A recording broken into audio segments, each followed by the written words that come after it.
നമസ്കാരം. സന്ധ്യാദീപത്തിലേക്ക് എല്ലാ സജ്ജനങ്ങൾക്കും സ്വാഗതം.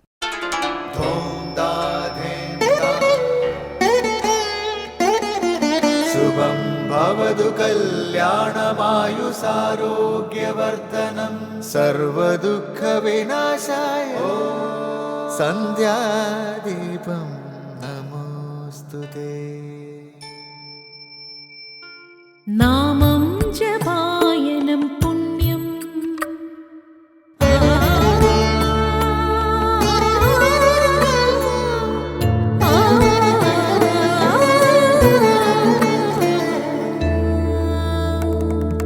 നാമം ജപായനം പുണ്യം നിരുപമദീപാങ്കുരം പോലെ സ്വരശ്രുതിലയവരമതുലം ദീവാങ്കണം മോക്ഷ സംഗീതസാരം നീളും വഴിത്താരയിൽ ജീവതാരം മന്ത്രാലാപം മായാവിൻ നിൻ പ്രസാദം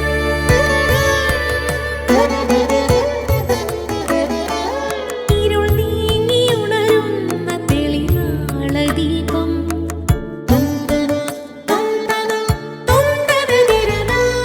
ഇരുൾ നീങ്ങിയുണരുന്ന തെളിനാളദീപം പ്രണവാമൃതം ചൊരിയുന്ന ദീപം ദീപം ദീപം ദീപം ദീപം സന്ധ്യാദീപം.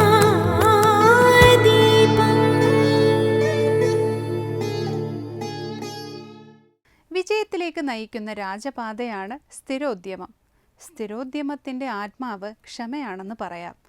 പരിശ്രമം ചെയ്യുന്നതോടൊപ്പം പ്രയത്നം സഫലമാകുന്നത് വരെ ഉത്കണ്ഠാകുലനാകാതെ കാത്തിരിക്കാനുള്ള കഴിവാണ് ക്ഷമ. പുഴയെ അതിൻ്റെ സ്വാഭാവിക വേഗത്തിനേക്കാൾ കൂടുതൽ വേഗത്തിൽ ഒഴുക്കാൻ പറ്റില്ല. വിളവിനെ സമയത്തിന് മുൻപ് പാകമാക്കാൻ പറ്റില്ല. ക്ഷമയോടെയുള്ള കാത്തിരിപ്പ് ലക്ഷ്യപ്രാപ്തിക്ക് അനിവാര്യമാണ്. വർഷങ്ങൾ കൊണ്ട് കെട്ടിയുയർത്തിയതിനെ അക്ഷമ നിമിഷങ്ങൾ കൊണ്ട് നിലംപരിശാക്കും. സ്വർഗംഗയെ ഭൂമിയിലെത്തിക്കാൻ ഭഗീരഥ ചക്രവർത്തി എത്രമാത്രം ക്ഷമയും സഹനവുമാണ് കാണിച്ചത്. ആ മഹത് ലക്ഷ്യപ്രാപ്തിക്കായി രാജ്യം തന്നെ ഉപേക്ഷിച്ച് അദ്ദേഹം കഠിന തപസ് ചെയ്തു. ഗംഗയെ ശ്രീ പരമേശ്വരൻ ജടയിലൊതുക്കിയപ്പോഴോ ജഹ്നു മഹർഷി കുടിച്ചു തീർത്തപ്പോഴോ ഭഗീരഥൻ അക്ഷമ കാണിച്ചിരുന്നുവെങ്കിൽ അദ്ദേഹത്തിൻ്റെ തപസ്സും കഠിനശ്രമവും വ്യഥാവിലാകുമായിരുന്നു. ഭഗീരഥ പ്രയത്നം എന്ന പ്രയോഗം പോലും ക്ഷമയെയും സ്ഥിരോദ്യമത്തെയും കാണിക്കുന്നു. ചെറിയ കാര്യങ്ങൾ ക്ഷമാപൂർവം ചെയ്യണം. അപ്പോൾ വലിയ കാര്യങ്ങൾ ക്ഷമയോടെ ചെയ്യാൻ കഴിയും. അഴിക്കാൻ സാധിക്കുന്ന കുരുക്ക് അഴിച്ചു തന്നെ ഇല്ലാതെയാക്കണം. മുറിച്ച് ഇല്ലാതെയാക്കുവാൻ ഒരുമ്പെടരുത്. അക്ഷമയെ ജയിക്കാനുള്ള ഏറ്റവും യോജിച്ച മാർഗം ഈശ്വരേച്ഛയ്ക്ക് വഴങ്ങുക എന്നുള്ളതാണ്. തുടർന്ന് ശ്രീ കാവാലം ശ്രീകുമാർ ദക്ഷിണാമൂർത്തി സ്തോത്രം ആലപിക്കുന്നത് കേൾക്കാം.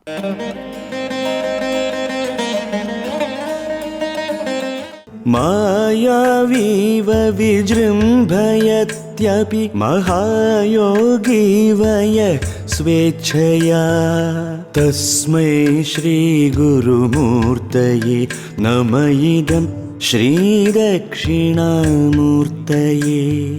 ബീജസ്യാന്തരിവാങ്കുരോ ജഗദിദം പ്രാങ്നിർവികൽപം പുനഃ മായാകൽപിതദേശകാലകലനാ വൈചിത്ര്യചിത്രീകൃതം. മായാവീവ വിജൃംഭയത്യപി മഹായോഗീവയ സ്വേച്ഛയാ തസ്മൈ ശ്രീഗുരുമൂർത്തയേ നമ ഇദം ശ്രീദക്ഷിണാമൂർത്തയേ. അടുത്തതായി ശങ്കരസ്തോത്രാമൃതം. മുൻപ് ഈ ജഗത്ത് നിർവികൽപ്പമായിരുന്നു. യാതൊരു വികൽപ്പനയ്ക്കും ആസ്പദമല്ലാത്തതായിരുന്നു. ഏതൊരു വസ്തുവിനെ സംബന്ധിച്ചും അതാണോ ഇതാണോ അങ്ങനെയാണോ ഇങ്ങനെയാണോ എന്ന് തുടങ്ങിയ വികൽപ്പനകൾ നമുക്ക് തോന്നാം.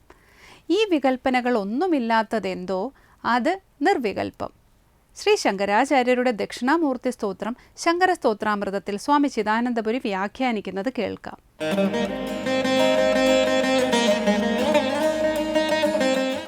ശങ്കരകൃതികളിൽ ശ്രീ ദക്ഷിണാമൂർത്തി സ്തോത്രത്തിൽ രണ്ടാമത്തെ ശ്ലോകമാണ് നമ്മൾ ശ്രദ്ധിക്കുന്നത്. പടർന്ന് പന്തലിച്ച് ശാഖോപശാഖകളോടെ നിലകൊള്ളുന്ന മഹാവൃക്ഷം, അതിൻ്റെ സൂക്ഷ്മഭാവത്തിൽ അങ്കുരത്തിൽ, ആ അങ്കുരമാകട്ടെ ബീജത്തിൽ, കാരണഭാവത്തിൽ. അപ്പോൾ കാരണഭാവത്തിൽ ബീജം, സൂക്ഷ്മഭാവത്തിൽ അങ്കുരം, സ്ഥൂലഭാവത്തിൽ വൃക്ഷം. ഈ ദൃഷ്ടാന്തത്തിൽ എപ്രകാരമാണോ യാതൊരു ശാഖകളോ അംഗങ്ങളോ ഒന്നും ഇല്ലാത്തതായ ആ വൃക്ഷം അങ്കുരത്തിലും അങ്കുരം വിത്തിലും കാരണഭാവത്തിൽ നിഹിതമായിട്ടുള്ളത്, അതുപോലെ തീർത്തും ഈ വിശ്വം നിർവികൽപ്പമായിട്ട് ഒരംഗപ്രത്യംഗ ഭേദവുമില്ലാതെ പ്രാഗ്, മുമ്പ് എന്ന് പറഞ്ഞാൽ നാമരൂപ അഭിവ്യക്തിക്ക് മുമ്പ്. സൃഷ്ടി എന്നത് വേദാന്ത സംജ്ഞ അനുസരിച്ച് നാമരൂപ ആവിർഭാവമാണ്. നാമരൂപ അഭിവ്യക്തിയിൽ കവിഞ്ഞ് ഒരു സൃഷ്ടിയില്ല. ഇല്ലാത്തൊന്നും ഉണ്ടാവുന്നുമില്ല, ഉള്ളത് നശിക്കുന്നുമില്ല. ഉള്ളതിൽ വ്യത്യസ്ത നാമരൂപങ്ങൾ ആവിർഭവിക്കുന്നു, ആവിർഭവിച്ചത് തിരോഭവിക്കുന്നു. അതിനെയാണ് സൃഷ്ടി സംഹാരം എന്നൊക്കെ പറയുന്നത്. അപ്പോൾ തീർത്തും നാമരൂപരഹിതമായിരുന്ന ഈ വിശ്വം മായാകൽപ്പിത ദേശകാലകലനാ വൈചിത്ര്യ ചിത്രീകൃതമായി തീരുന്നു. സത്വരജസ്തമോ ഗുണമയിയായ മായയുടെ വിചിത്രങ്ങളായിരിക്കുന്ന ഭാവങ്ങൾ, അതാണ് ദേശകാല ഭേദങ്ങളോടൊത്ത എല്ലാ വൈവിധ്യങ്ങളുമുള്ളതായി ഈ വിശ്വം പ്രകടമാവുകയാണ്.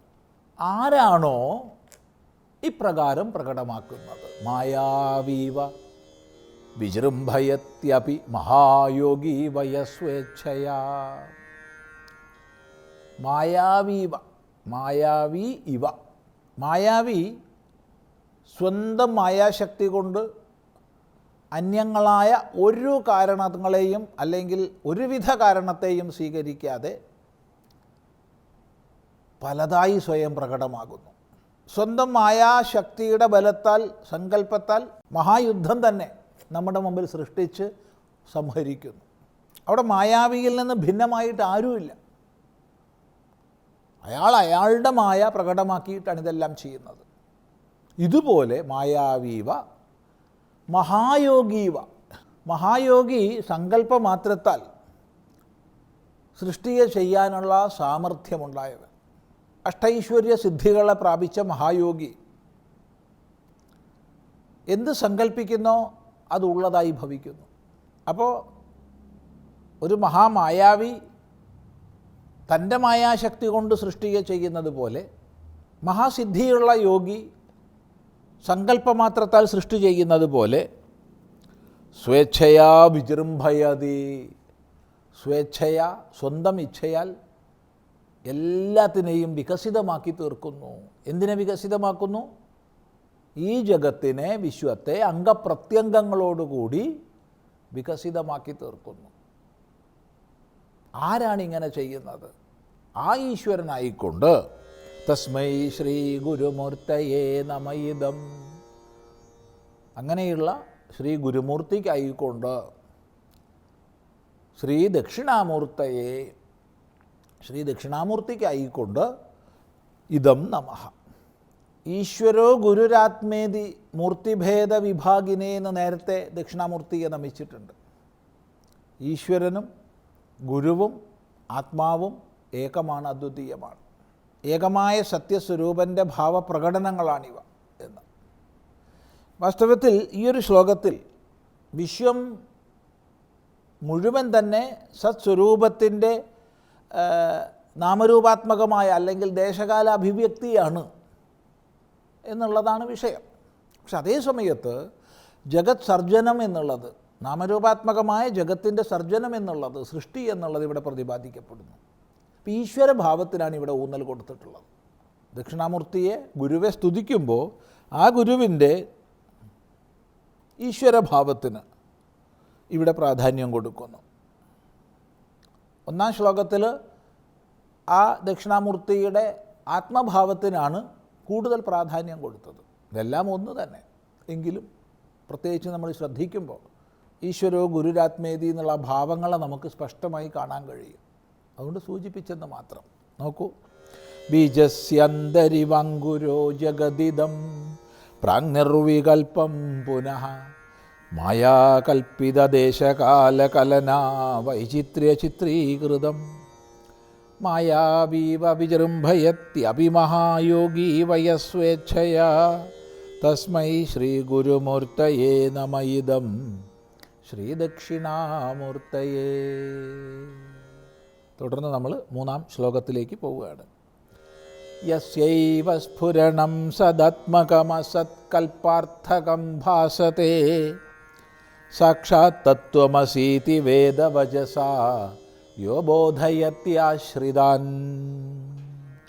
യത് സാക്ഷാത്കരണാത് ഭവേന്ന പുനരാവൃത്തിർഭവാംഭോ നിധൗ തസ്മൈ ശ്രീഗുരുമൂർത്തയേ നമ ഇദം ശ്രീദക്ഷിണാമൂർത്തയേ. ഈ 3-ാം ശ്ലോകം നമുക്ക് അടുത്ത പ്രാവശ്യം വിചാരം ചെയ്യാം. സന്ധ്യാദീപം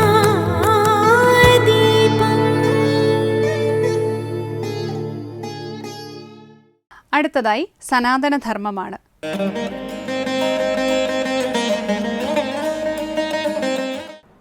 ഓം നമോ ഭഗവതേ വാസുദേവായ.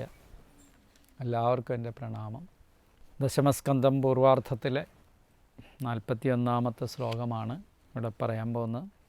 എത്രയധികം ഭാഗ്യം ആണ് നമുക്ക് ലഭിച്ചിരിക്കുന്നത് ഭഗവാന്റെ അവതാരം.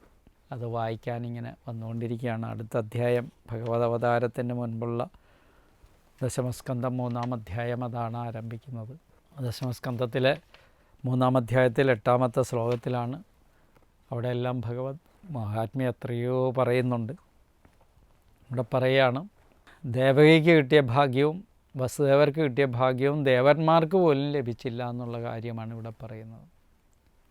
നമ്മൾ ഈ ലോകത്ത് ഈശ്വരാനുഗ്രഹം മാത്രമാണ് ഏറ്റവും വലിയ ഭാഗ്യമായി കരുതേണ്ടത്. കാരുണ്യ ലോട്ടറിയൊന്നുമല്ല. ഈശ്വരാനുഗ്രഹത്തിൻ്റെ ഏറ്റവും വലിയ അതൊക്കെ ഭാഗ്യം തന്നെയാണ്. ചെറിയ ചെറിയ ഭാഗ്യങ്ങൾ. പരമമായ ഭാഗ്യം, ഏറ്റവും പ്രധാനമായ ഭാഗ്യം ഏതാണ്? ഈശ്വരാനുഗ്രഹം തന്നെയാണ്. അതാണ് മനുഷ്യർ മുൻനിർത്തി കർമ്മം ചെയ്യേണ്ടത്. പറയാണ്, ദിഷ്ടാംബ്യാദേ കുക്ഷിഗത പരപ്പുമാനംശേന സാക്ഷാത് ഭഗവാൻ ഭവായനഃ മാ ഭൂദ്ഭയം ഭോജപതിർമുമൂഷോർ ഗോപ്തായദൂനാം ഭവിദാതവാത്മജഃ. അല്ലയോ അംബേ, അല്ലയോ ദേവകിയെ ഉദ്ദേശിച്ചാണ് ഇവിടെ പറയുന്നത്. ദേവകിയുടെ ഭാഗ്യത്തെക്കുറിച്ച് പറയേണ്ട കാര്യം ഞാനില്ല. എല്ലാവർക്കും അറിയാം, എത്രയോ ഭാഗ്യവതിയായ അമ്മയാണ് ദേവകി. എന്തുകൊണ്ട്? ഈ ലോകത്ത് എന്നും ഭഗവാനെക്കുറിച്ച് ചർച്ച ചെയ്യുമ്പോൾ എവിടെയെല്ലാം ഭഗവത് ക്ഷേത്രങ്ങൾ നിറഞ്ഞു നിൽക്കുമ്പോഴും അവിടെയെല്ലാം ആ ഭഗവാനെ ഉദരത്തിൽ ചുമക്കാൻ ഭാഗ്യം സിദ്ധിച്ച ഒരമ്മയാണ് ദേവകി എന്ന് പറയുന്ന അമ്മ. അംബേ, അതുകൊണ്ട് അംബേന്ന് തന്നെ പറയുന്നു. ലോകത്തിനെല്ലാം മാതാവായിരിക്കുന്ന അമ്മയെ അംബേന്ന് തന്നെ അല്ലേ പറയണ്ടേ? മാതാവേ. സാക്ഷാത് ഭഗവാൻ, സാക്ഷാൽ ഭഗവാനായിരിക്കുന്ന, സാക്ഷാൽ വിഷ്ണു ഭഗവാൻ സ്ഥിതി കർത്താവായിരിക്കുന്ന, ഈ പ്രപഞ്ചത്തെ പരിപാലിക്കുന്നവനായിരിക്കുന്ന സാക്ഷാൽ ഭഗവാനായിരിക്കുന്ന പരംപുമാൻ, ഉത്തമ പുരുഷൻ, ഏറ്റവും ശ്രേഷ്ഠൻ. എല്ലാവരെയും സംരക്ഷിക്കുന്നതിലാണ് ഒരാളുടെ ശ്രേഷ്ഠത്വം നിലനിൽക്കുന്നത്. ഒരാൾ കല്യാണം കഴിച്ചു വീട്ടിൽ പാർക്കുന്ന സമയത്ത് ഭാര്യയും മക്കളെയൊന്നും നോക്കിയില്ലെങ്കിൽ അയാൾ ഒരു ശ്രേഷ്ഠ പുരുഷനാകില്ല. ശ്രേഷ്ഠത്വം കൈവരുത്തുന്ന എപ്പോഴാണ്? ആ വീടിനെ പരിപാലിക്കുന്നിടത്തും വീട്ടിലെ കാര്യങ്ങൾ വേണ്ട വിധം ചെയ്യുന്നിടത്തും മാത്രമാണ്. അപ്പം നമ്മൾ കർമ്മം കൊണ്ട് ശ്രേഷ്ഠരായി തീരണം എന്നർത്ഥം. ഇവിടെ പരമപുമാൻ, ഉത്തമ പുരുഷൻ, ശ്രേഷ്ഠ പുരുഷനായിരിക്കുന്ന പുരുഷൻ ഭവായ, ഞങ്ങളുടെ ഭവത്തിനായിക്കൊണ്ട് അംശത്തോടുകൂടി, അംശത്തോടുകൂടി തേ നിൻ്റെ കുക്ഷികത, കുക്ഷിയെ പ്രാപിച്ചിരിക്കുന്നു. ഞങ്ങൾക്കെല്ലാം ഈ സംസാര ദുഃഖങ്ങളെയൊക്കെ അതിജീവിക്കുന്നതിനായിക്കൊണ്ട്, സംസാരത്തിൽ അനുഭവിക്കുന്ന ദുഃഖങ്ങൾ അത്രയും ഇല്ലാതാക്കുന്നതിനായിക്കൊണ്ട് ഭഗവാൻ ഇവിടെ അവതരിച്ചിരിക്കുന്നു. അമ്മയുടെ ഉദരത്തിലാണ് അമ്മയെ അമ്മയുടെ ഉദരത്തിലാണ് പ്രാപിച്ചിരിക്കുന്നത്. എത്രയോ ഭാഗ്യവതിയായിരിക്കണം ആ അമ്മ. ദൃഷ്ട്യാ ഭദ്രം മുമുർഷോഹോ, മരിക്കാനിച്ഛിച്ചുകൊണ്ടിരിക്കുന്ന ഭോജപതേഹേ, കംസനിൽ നിന്ന്. ഭഗവാന്റെ അവതാരം കൊണ്ടാണ് കംസനിഗ്രഹം. നമ്മുടെ ഉള്ളിൽ ഈശ്വരനെ നിറയ്ക്കുമ്പോൾ, ഈശ്വര ചൈതന്യം ഉണ്ടാകുമ്പോഴാണ് മറ്റുള്ള ദോഷങ്ങൾ അത്രയും നിശേഷമില്ലാതാകുന്നത്. കംസാദി ദോഷങ്ങൾ അത്രയും നമ്മുടെ ഉള്ളിൽ നിന്ന് പോകുന്ന എന്താണ്? ഈശ്വരനെ നമ്മുടെ ഉള്ളിൽ പ്രതിഷ്ഠിക്കുമ്പോഴാണ് മറ്റ് ദോഷങ്ങൾ അത്രയും മാറുന്നത്. ഇവിടെയും അതുതന്നെയാണ് പറയുന്നത്. ഭോജപതയെ, കംസനിൽ നിന്ന് ഭയം പേടി മാഭൂതുണ്ടാകരുത്. തവ നിൻ്റെ ആത്മജഹ പുത്രൻ യദൂനാം യദുക്കളുടെ ഗോപ്ത രക്ഷകനായി ഭവിതാ ഭവിക്കും. അല്ലയോ മാതാവേ, അല്ലയോ ദേവകി, അമ്മയുടെ ഉദരത്തിൽ വരാൻ പോകുന്നത് ആരാ? സാക്ഷാൽ വിഷ്ണു ഭഗവാനാണ്. അതുകൊണ്ട് അമ്മയ്ക്ക് ആരെ ഭയക്കേണ്ട കാര്യമില്ല, കംസനെ ഭയക്കേണ്ടതായ കാര്യമേ ഇല്ല. ഇപ്പം നമ്മളെല്ലാവരും ഒരുപാട് കാര്യങ്ങൾ, അറിവുകൾ നേടുന്ന ആളുകളാണ്. ഒരുപാട് കാര്യങ്ങൾ നേടുമ്പം ശാരീരിക രോഗങ്ങളെക്കുറിച്ചുള്ള കാര്യങ്ങൾ പ്രത്യേകം നമ്മൾ കേൾക്കുന്നവരാണ്. അനേകം ഡോക്ടർമാരുടെ നിർദ്ദേശം കേട്ടിട്ട് ചിലപ്പോൾ ഭയമുള്ളവരായി തീരുന്നവരുണ്ട്. അങ്ങനെ ഭയക്കരുത്. ഒന്നിനെയും ഭയക്കേണ്ട ആവശ്യമില്ല ഈ ലോകത്ത്. ജനിച്ചാൽ എന്തെങ്കിലും ഒരു ദിവസം നമുക്ക് മരണം സുനിശ്ചിതമാണ്. അപ്പം മരണത്തെയാണോ ഒന്ന് ഭയക്കുന്നത്? നമ്മൾ അനുഭവിക്കാൻ പോകുന്ന അവസ്ഥകളെക്കുറിച്ചാണോ ഭയക്കുന്നത്? ഇതൊന്നും ഭയക്കേണ്ട കാര്യമേ നമ്മുടെ ജീവിതത്തിലില്ല. ഭയം ഉപേക്ഷിക്കുക തന്നെ വേണം. അല്ലയോ ദേവകി, അമ്മയുടെ ഉദരത്തിൽ ഭഗവാൻ പൂർണ്ണാത്മന അവതരിച്ചിരിക്കുന്നു. അങ്ങനെ അവതരിച്ചിരിക്കുന്നതുകൊണ്ട് കംസനിൽ നിന്നുള്ള ഭയം ഇനി ദേവകിക്കില്ലാത്തതുപോലെ നമ്മുടെയൊക്കെ ഉള്ളിൽ ഭഗവാനുണ്ടെങ്കിൽ, നമ്മുടെ ഉള്ളിൻ്റെ ഉള്ളിൽ ഭഗവാനെ പ്രതിഷ്ഠിച്ചിട്ടുണ്ടെങ്കിൽ, ഭഗവത് നാമങ്ങളും ഭഗവത് കർമ്മങ്ങളും നമ്മൾ ചെയ്തിട്ടുണ്ടെങ്കിൽ യാതൊരു കാരണവശാലും ഒന്നിനെയും ഭയക്കേണ്ട കാര്യം നമുക്കില്ല. നമ്മുടെ ഭയങ്ങളെല്ലാം നമ്മളിൽ നിന്ന് ദൂരീകരിക്കപ്പെടും എന്നുള്ള കാര്യമാണ് ഇവിടെ ഓർമ്മിച്ചിരിക്കുന്നത്. ഈ അധ്യായത്തിൻ്റെ അവസാനത്തിൽ ശ്രീ ശുകൻ ഇങ്ങനെ പറയുകയും ചെയ്തു. ഇത്യഭുഷ്ടായ പുരുഷം യദ്രൂപമനിതം യഥ ബ്രഹ്മേശാനോ പുരോധായ ദേവാ പ്രതീയൂർദിവം. യാതൊരുവത് ഭഗവാന്റെ രൂപം യാതൊരു പ്രകാരം അനിതം ഇതിൽ നിന്ന് വിലക്ഷണമോ തം പുരുഷം, ആ പുരുഷനെ ഇപ്രകാരം അഭുഷ്ടായ സ്തുതിച്ചിട്ട് ബ്രഹ്മേശോ, ബ്രഹ്മാവിനെയും ശിവനെയും പുരോധായ മുൻ നടത്തിക്കൊണ്ട് ദേവാഹ, ദേവന്മാർ ദിപം, സ്വർഗത്തെ പ്രതിയുഹു, വീണ്ടും പ്രാപിച്ചു. അങ്ങനെ ഭഗവാന്റെ സന്നിധിയിലെ എല്ലാവിധത്തിലുള്ള ദുഃഖങ്ങളും വന്ന്, ഭൂമിദേവി ഉൾപ്പെടെയുള്ള ദേവതകളെല്ലാം വന്ന് സങ്കടങ്ങളെല്ലാം ഇറക്കി വെച്ചപ്പോൾ അതിനെല്ലാം സങ്കട നിവൃത്തിക്കായിക്കൊണ്ട് ദേവകിയുടെ ഉദരത്തിൽ ഭഗവാൻ അവതരിച്ചതോടുകൂടി, ഭഗവാന് ജന്മമെടുത്തതോടുകൂടി അവരെല്ലാം അവിടുന്ന് നിർഗമിച്ചു. എല്ലാവരും സ്വർഗത്തിലും മറ്റുമെല്ലാം പോയി എന്നർത്ഥം. നമ്മൾ ഈ ലോകത്തുനിന്ന് പരലോകത്തേക്ക് നിർഗമിക്കുമ്പം നമ്മുടെ ഉള്ളിൻ്റെ ഉള്ളിൽ പ്രതിഷ്ഠിക്കപ്പെടട്ടെ ഭഗവത് അനുഗ്രഹം, ഭഗവാന്റെ രൂപം, ആ ശക്തിവിശേഷം നമ്മുടെ ഉള്ളിനെ എന്നും നയിക്കട്ടെ എന്ന് പ്രാർത്ഥിക്കുന്നു. ഭഗവത് അനുഗ്രഹത്താൽ നിർഭയരായിട്ട്, ഒന്നിലും ഭയമില്ലാത്തവരായിട്ട് സന്തോഷം ജീവിക്കുവാനുള്ള അനുഗ്രഹം ഉണ്ടാകട്ടെ എന്ന് പ്രാർത്ഥിക്കുന്നു. നമസ്കാരം.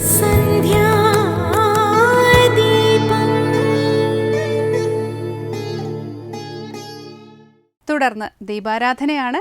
ക്ഷേത്രസന്നിധിയിലെത്തി മംഗളാരതി തൊഴുത് ഇന്നത്തേക്ക് മടങ്ങാം. എല്ലാവർക്കും നമസ്കാരം.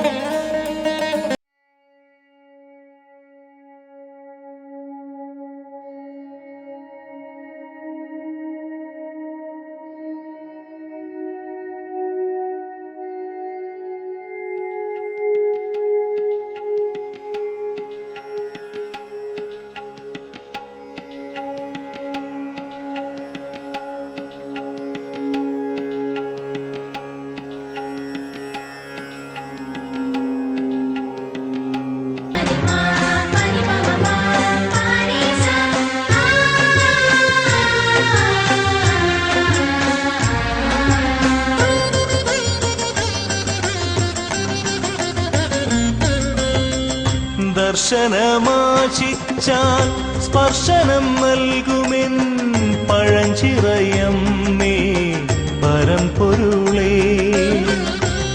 പുഷ്പങ്ങളർപ്പിക്കും പാതാരവിന്ദത്തിൽ അടിയനമിവനെന്നും ഇടം തരണേ.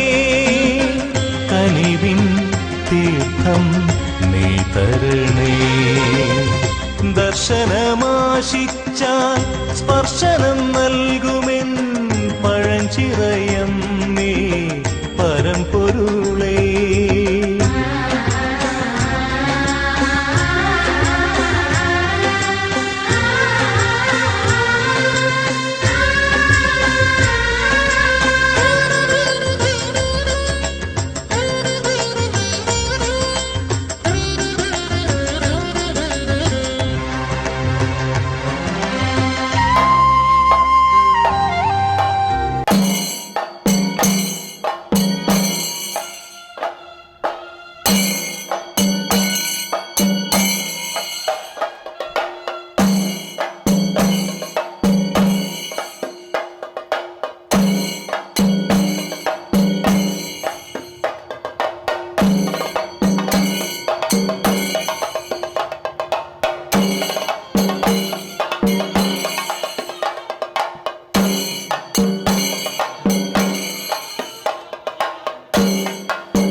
ദർശനമാശിച്ചാൽ സ്പർശനം നൽകുമെൻ പഴഞ്ചിറയം നീ പരമ്പൊരുളേ. പുഷ്പങ്ങളർപ്പിക്കും പാതാരവിന്ദത്തിൽ അടിയനമിവനെന്നും ഇടം തരണേ. കനിവിൻ തീർത്ഥം നീ തരണേ. ദർശനമാശിച്ചാൽ സ്പർശനം നൽകുമെൻ പഴഞ്ചിറയം നീ പരമ്പൊരുളേ.